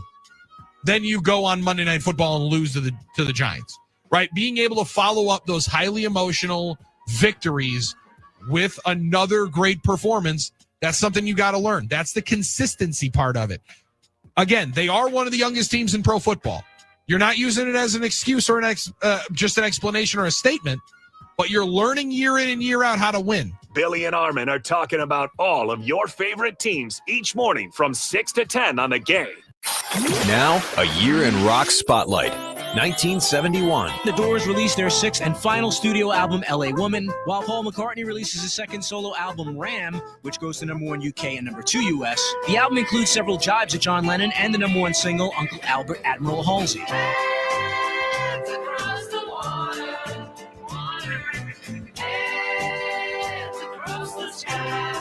In May of '71, soul singer Marvin Gaye releases his concept album What's Going On and has 3 top 10 singles. And Rod Stewart's 3rd solo album goes #1 and has a #1 single, Maggie May. Maggie, I wish I'd never seen your face. In July of '71, The Who releases Who's Next. It tops the charts in the UK and goes to #4 in the US. Teenage wasteland, oh yeah.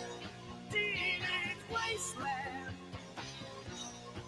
They're all wasted. The Allman Brothers released their breakthrough live double album at Fillmore East. And in August, the concert for Bangladesh, organized by George Harrison and Ravi Shankar, is held in New York City. In addition to the organizers, Eric Clapton, Bob Dylan, Badfinger, Leon Russell, and Billy Preston appear. Feel my guitar gently.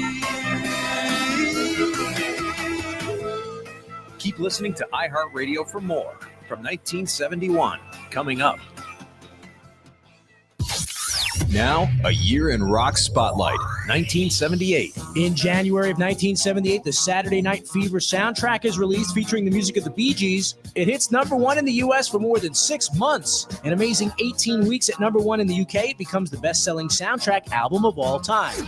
In February of '78, Pasadena, California hard rock band Van Halen released their self-titled debut album. It hits #19 on the charts. Their cover of The Kinks' Who Really Got Me cracks the top 40 at number 36.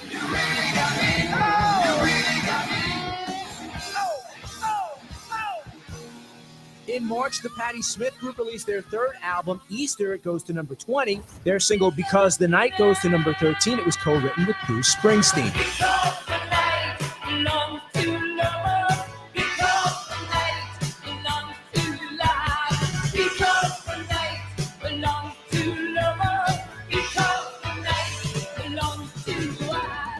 In May of 78, Detroit rock singer Bob Seger releases his 10th album, Stranger in Town. It goes to number 4 in the U.S., yielding 3 top 20 singles, including Still the Same, which also goes to number 4. Are you still the same?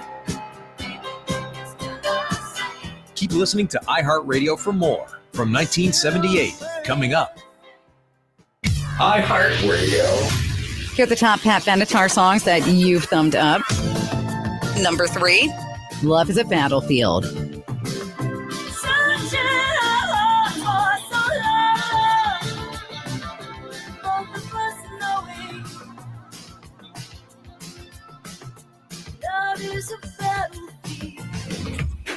Number 2, We Belong.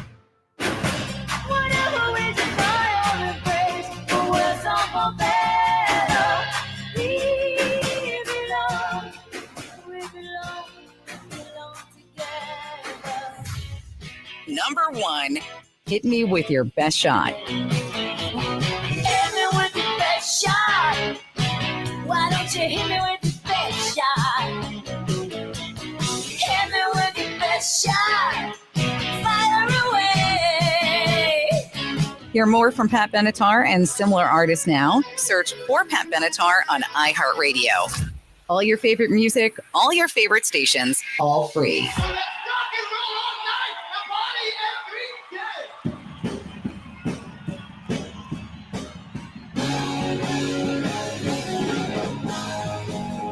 Carry the G Radio rolling on here Tuesday morning into afternoon. Bill Schmid, Armen Saryan, and Aaron Nagler coming at you.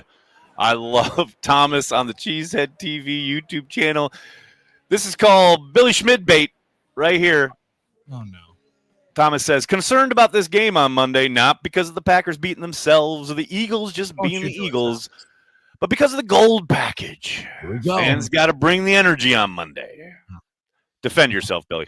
Well, energy was really high on Sunday. It felt really high at Lambeau Field. The energy was through the roof for that homecoming snoozer on Sunday afternoon. Listen, we had a lot of people saying, man, we were bringing the heat, we were bringing the energy. Like Yeah, at right. times, Yeah. Nags, I don't know. Were you able to feel it through it didn't feel like this was at it any didn't. point in But time. the Packers didn't exactly give them a whole lot to get up about. You're spot Right? on. You're spot Right? on. Mm-hmm. They So- score on that first drive. I'm convinced, Nags, they don't fumble on the opening possession. The Packers win and cover.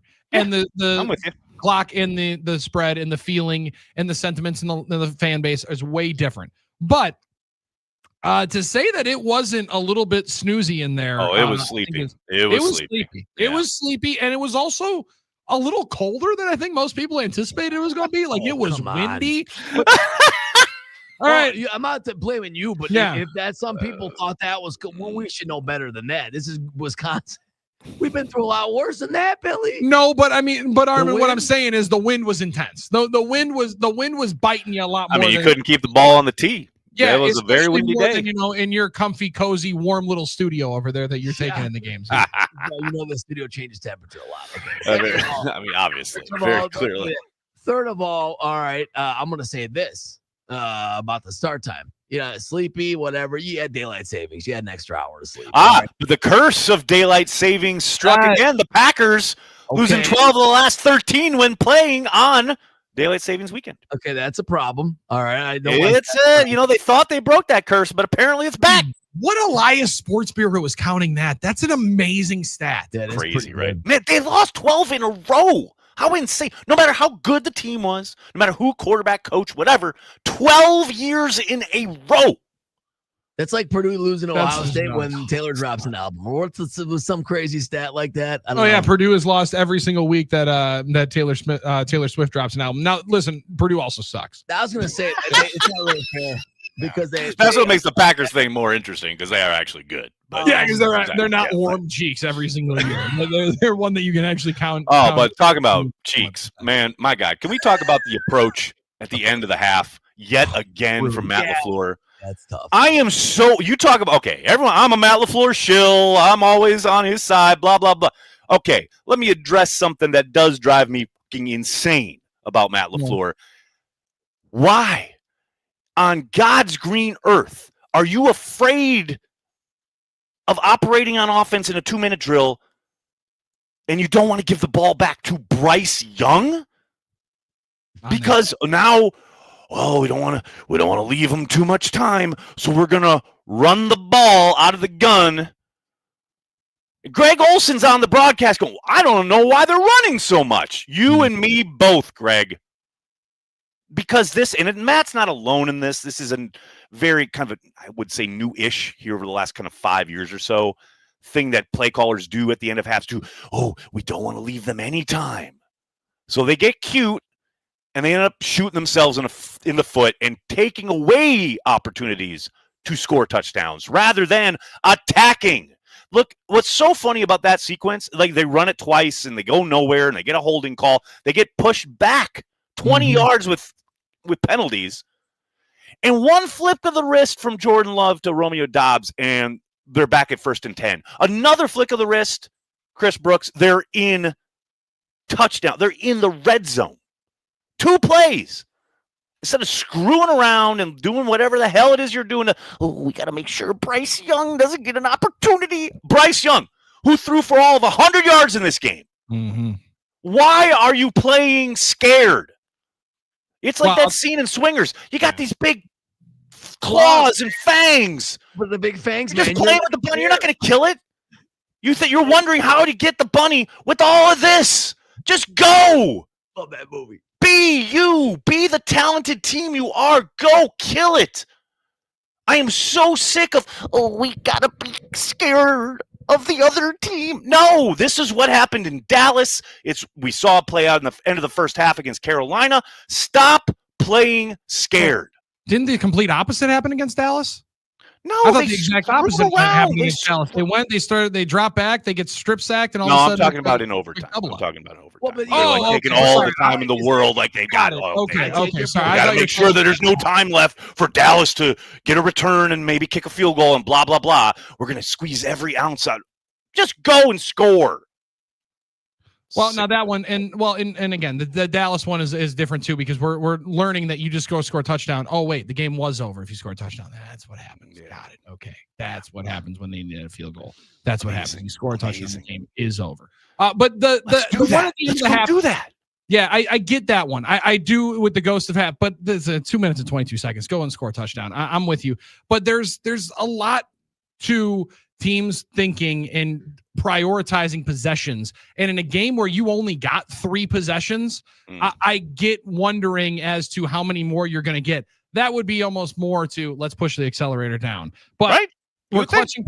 We're counting, but when we're counting possessions, Nags, and you are counting how sacred they're going to be, the last thing we want to do is give them an extra one and impede the double up opportunity that we ended up almost impeding a couple of times over the last couple of weeks, right? Like, so they've also been the team that has capitalized on there being a couple extra seconds on the clock. Think of Arizona, 7 seconds, all of a sudden, boom, you're lining up for a haversack field goal. So I'm with you. I like them going and being a little bit more aggressive, but it has shown, especially over the last month, that you leave any certain time, this team has been the one that's been the beneficiary of it. You can get nipped and all of a sudden lose that double up opportunity. I mean, I am not scared of Bryce Young with 7 seconds on the clock or whatever. I'm sorry. This is a team that's run all over you. They have shown like they can run the ball, but it's the end of the first half. Like they've got like, if you go and you score whatever, like 30 seconds left, I'm pretty confident that Micah Parsons and company can take care of that. Yeah. Were you pretty confident? Were you pretty confident in not giving up a 40-yard return and having them have the ball near midfield? Yeah. Kick it out of the end zone. Sounds good to me.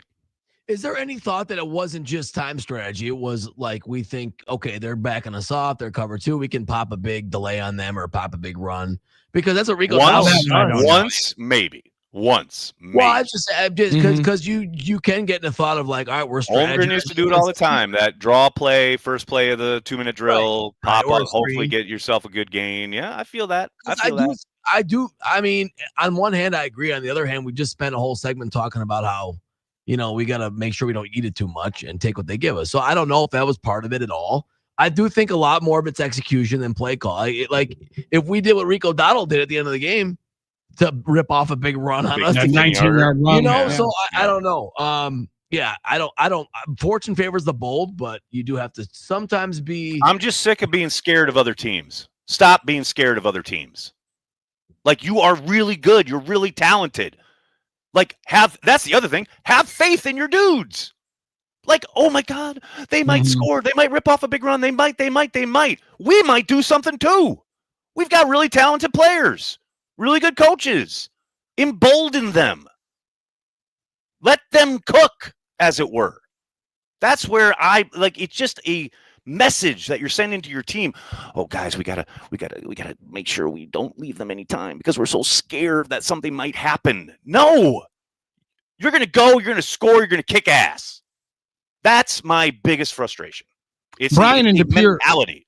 Brian DePere said Matt LaFleur's a fake tough guy. Nag's rant is spot on. Matt LaFleur is a fake tough guy. I don't think he's a fake tough guy. I just think he just outthinks himself. And I do think it's all a little precious. And I do think we talked about this last year.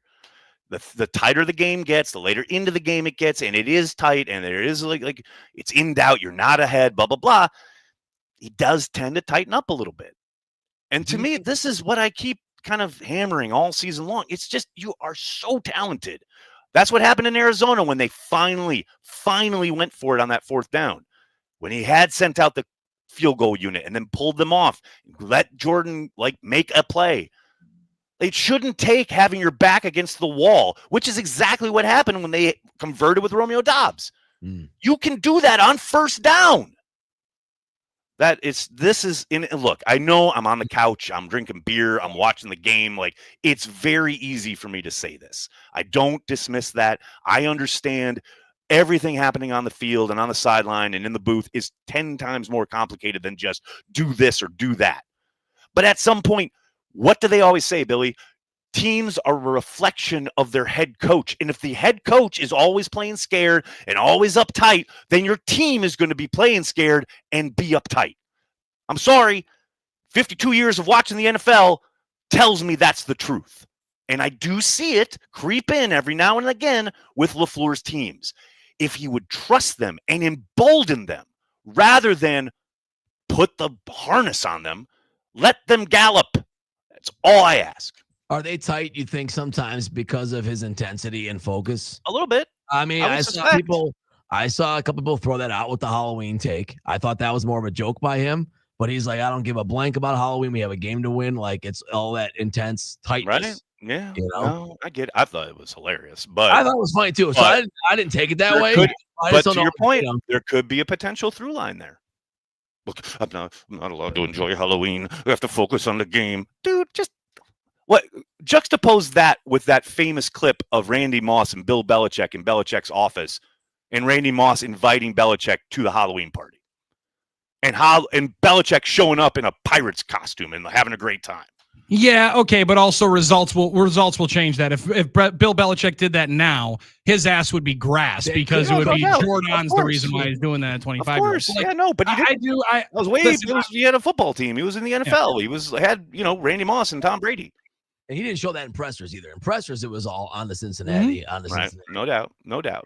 I'm just saying the attitudes reflect and go dribble down across the organization, let alone just the football team. Yeah, I don't think the team plays scared. I just don't see it. But I do agree that you take on a president of your head coach. I think the one more specific point to it would be when they go to Europe and it's all frustration, all anger, all pissing and moaning about the trip and how long it is. Well, then it's not surprising that your team pisses and moans once something goes bad on the other side.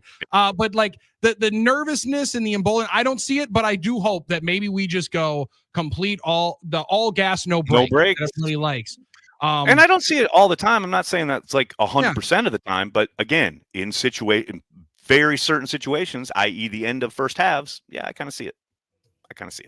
In those situations. The thing is about Matt, and we get into this a lot, and fans do too, about coaching styles and the way he is, and he does win a lot of games. So he does. He's doing something right. I don't disagree. So when they lose, it's definitely his fault. Yeah, right. Always. There's a lot more of where it goes. Win, So that's the dichotomy of it, and that's what we do as sports fans, right? MVP can't disrespect the high holidays. I mean, that's a fair point. That's a fair point. Yeah. Well, Thanksgiving gets disrespected all the time. I mean, we're playing on Thanksgiving. Billy knows how I feel about that. That's the right time to play football. I guess. Makes more sense than Chris. I'm on the side of Vince Lombardi. I don't want to do it anymore. Like that's Vince Lombardi literally told the NFL, I don't want to do this anymore, and they didn't. You're running from your nightmares, and now we're back to it. Not about that He's life. running from his dinner table. He wants turkey. I just want to be in a tryptophan coma and not have to worry. That's all. That's all I ask. That makes Thanksgiving that much more enjoyable. The Packers resting me out, not enjoyable. Football makes it much more enjoyable. It did a couple years ago, that's for sure. That was a surprise. We also have a trade in the NFL. Jacoby Myers being shipped from the Las Vegas Raiders to the Jacksonville Jaguars. So everybody that's wondering, hey, Romeo Doubs is going to be on the market. Packers might be moving some wide receivers. One just got moved, Nags. They ain't moving. We're asking. We're wondering. They ain't moving anybody. But that gives us an opportunity, a nice springboard into the next segment, final segment. We're going to talk about some trade targets. Who could the Packers potentially target today? Who knows? Maybe there'll be breaking news while we're talking about it. I tend to doubt it, but you never know. For Billy and Armen, I'm Aaron. It's Carry the G Radio.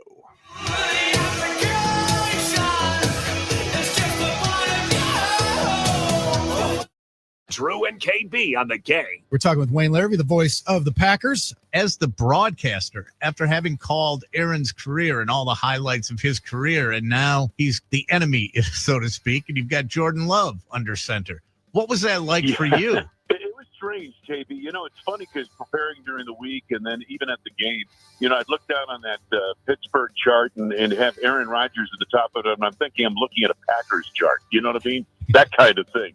But it's a little strange, a little different, but, we saw that with Favre when he left and went to the Vikings and came back and played the Packers 4 times. And so it wasn't that big an adjustment, but it was a little strange. And to see Aaron out there playing for another team, to me, is personally, since I know him so well, it was a little disappointing in that regard because I always wanted to see him finish with the Packers. You can find all of the shows in podcast form. Just search Drew and KB on the iHeartRadio app. iHeartRadio. Here are the top police songs that you've thumbed up. Number 3, Roxanne.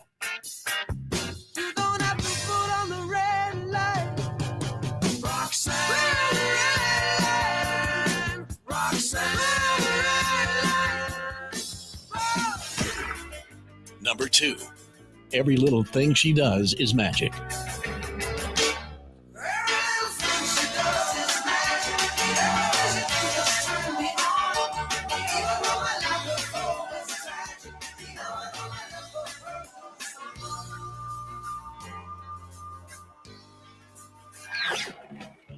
Number 1, Every Breath You Take. Every breath you take, with every move you make, every bond you break, every step you take, I'll be watching you. Hear more from the Police and similar artists now. Search for the Police on iHeartRadio. All your favorite music, all your favorite stations, all free. Now, a year in rock spotlight, 1968. Born to be wild.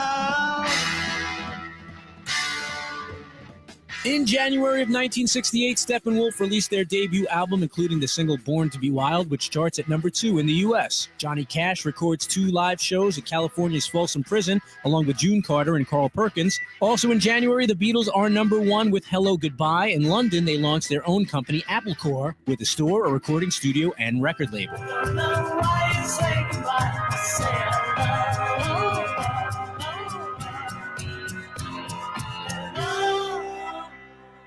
February of 68, Pink Floyd lead singer Syd Barrett is checked into a psychiatric hospital and the band replaces him with David Gilmour. The Beatles, Donovan, Mia Farrow, and others travel to India to study transcendental meditation with Maharishi Mahesh Yogi. And Bill Graham opens the Fillmore East concert venue in an abandoned New York City theater. April of 1968, the musical Hair opens on Broadway for the first of 1,750 performances. It would spawn several top 40 hits, including Aquarius, Good Morning Starshine, and Hair. Simon and Garfunkel released their album Bookends, which goes to number 1 in the US and the UK. The single Mrs. Robinson would go to number 1 in June, thanks to the movie The Graduate. God bless you, please, Mrs. Robinson. Heaven holds a place for those who pray. Hey, hey, hey. Hey, hey, hey. Keep listening to iHeartRadio for more from 1968. Coming up. iHeartRadio is the easy-to-use app for music and radio. Download the free iHeartRadio app today. We call it Wagertainment. All right, place your bets. Place your bets. VSiN, every night at 6. Presented by Potawatomi Sportsbook. Bet above the rest on Fox Sports 920.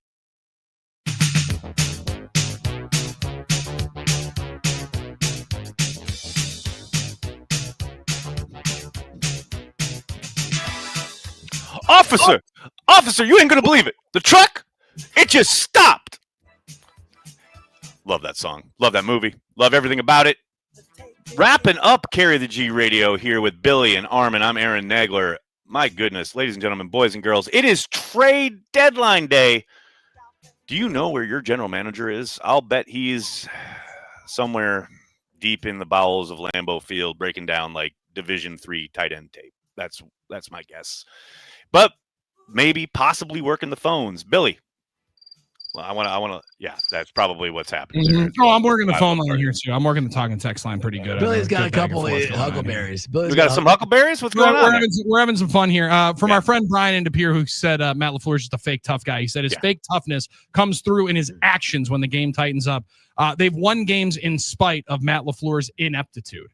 So I just asked. I said, ridiculous. So I just asked Nags, who would you go get? Bill Cowher. Hold on, even better. Oh God, I hate that rebuttal. I bet you do. I'll bet you do. I can say that Matt LaFleur ain't the guy to take this team to the promised land and not know who the replacement is. Both can be true. What? I said, wait, so if it's so clear that he's not the guy, then clearly there should be options. There is a very obvious alternative. Then there's clearly a very obvious alternative. Well, what? I'm not an NFL GM or president. And I'm not guessing they will let me have a say or a role in the interview process. So that's not my job. I'm just telling you my opinion, which I feel will be proven accurate in short order. There have got to be better alternatives. But again, I don't get paid to lead that search or make that hire. Opinions are like holes. Everyone has one. Absolutely so, Brian. I'm not saying you can't have that opinion, but you can't pucker up and be upset when I ask the rebuttal. Like, I hate that rebuttal. Agree. I Also, bet you do hate that rebuttal also, because then the conversation ends because you don't have another spot to go to. And of course, sorry. No, go ahead. Well, I just think if his point is, look, I don't get paid to lead that search. Well, you don't get paid to fire him either, but you just did. So you just did. Why not do both? That's the perfect point, because it's like, you know what? The people that do get paid to make that decision haven't fired Matt LaFleur. And they're not gonna. That's it. End of story. End of discussion. Boom. Done. Over. I don't get it, man. I just don't get it. Especially the Green Bay Packers. How do you think? Do you want to be the Jets? Is that what Packers fans want? Like, we're going to fire everybody after every loss, or everybody should be gone. Like, blah, blah, blah. Yes, if you want to be a bad football franchise, be a Jets fan, man. Go be a Jets fan if that's how you want your team to operate. I beg you. Yeah, you get to see it firsthand there in New York, how a couple of organizations. Every year, there's some kind of ineptitude going on. But the interesting one is, Nags, and this is the rebuttal, and I'm not going to say that, because the people that are waiting for somebody to be held accountable. That's all we want. We don't want anybody fired. We just want people held accountable. Got to be held accountable, Bill. A lot of people wondering that if Ed Policy is going to hold everyone accountable at the end of the year, and he's going to make sweeping changes, and that it could be Matt LaFleur going somewhere else. Could be Brian Gutekunst going somewhere else. Could be both of them gone. Could be both of them back. The thought is, if indeed they put a lot more performances like Sunday out there, then I bet gone. there would Probably be a gone. conversation and probably gone. I just so much doubt that will be the case going forward. You mean there are 9 games left? Yeah, I dismissed that. There are 9 more games? Yeah. I thought the season was over. He said, call me out on the radio, though. Cool. Brother, you're talking. You're texting to a radio. What do you want? That's why we're conversing here. Is that calling? That's why we're having a conversation. In this radio Oh my God! Yes, you will get called out on the radio when you text into a radio program. I thought that was what we did this Yeah, this is a good time to state. If you text into the show, you may get your comments read on the air. You don't want that. What is happening? I guess, it's still tough, right? Because I'm looking at the all-time winning percentage of NFL head coaches, and Matt LaFleur's 13. Right. He just wins too much for me to have too much of that criticism. I get it. This isn't some small sample size either. It's been 7 years now. I mean, it's been, a good chunk of time. I appreciate Thomas on the Cheesehead TV YouTube channel saying, the same people who want LaFleur fired are the same people who thought that Love wasn't the guy and Policy is the one who traded for Micah. Get the F out of here with that BS. All right, let's calm down. We don't need to cast the F-bombs around here. But I will say, yeah, if you put, some kind of chart together, those sections do tend to overlap. There's zero doubt about that. I really want to click. I really do want to talk about potential trade targets because who knows? Billy, yes, they traded for Micah Parsons, gave up 2 first-round picks. You would think probably as a GM, you're like done and dusted. You're okay, I'm done giving up assets. But you never know. I certainly didn't expect them to trade for Micah Parsons. Who knows what Brian Gutekunst has up his sleeve? My number one guy I want them to get, and I don't think this is going to happen, but got to suspect there's a possibility, although maybe last night screws this up. Go get Calais Campbell. Go start owning the middle of your defense. Like you just came off a game where you saw how maybe precarious it might be after 2 games, by the way, where you saw the opponent, especially when they buttoned it up and went heavy, kind of took advantage of your defense. Go get Calais Campbell. Oh, God. Please, I'm begging you. Armin can't repeat the words that I said about Calais Campbell this morning. He is a real one. Yes, that dude is such a son of a gun that at whatever it is, 38 years old, generally I'm making the skeletal remains jokes. Yeah. He's throwing guys around. Yep. And he's on a field goal block. He'll do it. He'll do it. He'll do it all. Field goal block. I said, is that 93 last night? Yes. Yep. It is. And he's got the Walter Payton logo on the chest, which, Nags, you already know I do want to see a Green Bay Packer before I die with the Walter Payton Man of the Year logo on the Packers jersey. So that would also be an easy way for us to skip ahead. Go get Push the easy button. I love that idea. Let's just hit that easy button and get our Walter Payton Man of the Year in here. Oh my gosh. gosh. I was waiting for it would be Watt, but I'm fine if it's Calais Campbell. It would be amazing. And to your point, old, right? At the end of the kind of time in the NFL, etc. Not really the kind of guy Gutekunst would traditionally go after, right? He's always looking for guys on the come up, end of their first contract, etc. But man, if there is a dude to make an exception for, you're trying to go win the Lombardi. Mm-hmm. That's the kind of move I would make. I'd give up a 3rd round pick, and I know that's crazy. I know this as the words come out of my mouth. I know that's nuts, but I'd pull the trigger in a heartbeat for 9 games of Calais Campbell. Dude, he's a total difference maker, and it's also one of those where he makes your locker room much better. Better. And I don't think they have a locker room problem. I think they got a great group of guys. I think he just adds to it. The other one that I'd be interested in, Nags, as I'm looking at a couple of different folks that have brought in a number of names that they've called on, and Easton Butler's saying all these different names they've called on. If the Tavondre Sweat deal, and if that guy is actually up for grabs, I loved him coming out, but it doesn't seem like a Packer. I mean, doesn't seem like a Packer in that locker room feel. No, there's that as well. But just, I'm talking about measurables, everything they look at, RAS wise, etc. Doesn't feel like a Packers player. But hey, to your point, I'm all in. Dude, I loved him in the draft. And I you and I were all over it. Loved him in the draft. Although, as I often say, Packers fans are very, very lucky I'm not the GM, because I would wreck this roster in a heartbeat. Because I'd be giving up 3rd round picks for 38-year-old players. I would do that in a heartbeat. Heartbeat.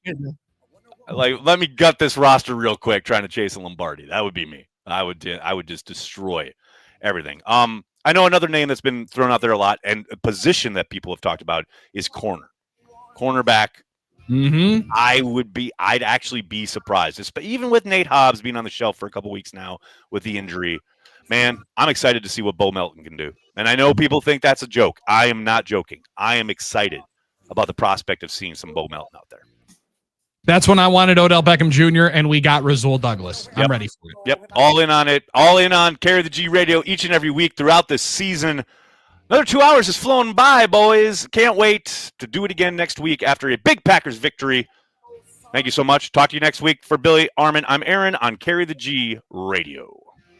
Stunned. They're stunned. Yeah. Now, a year in rock spotlight.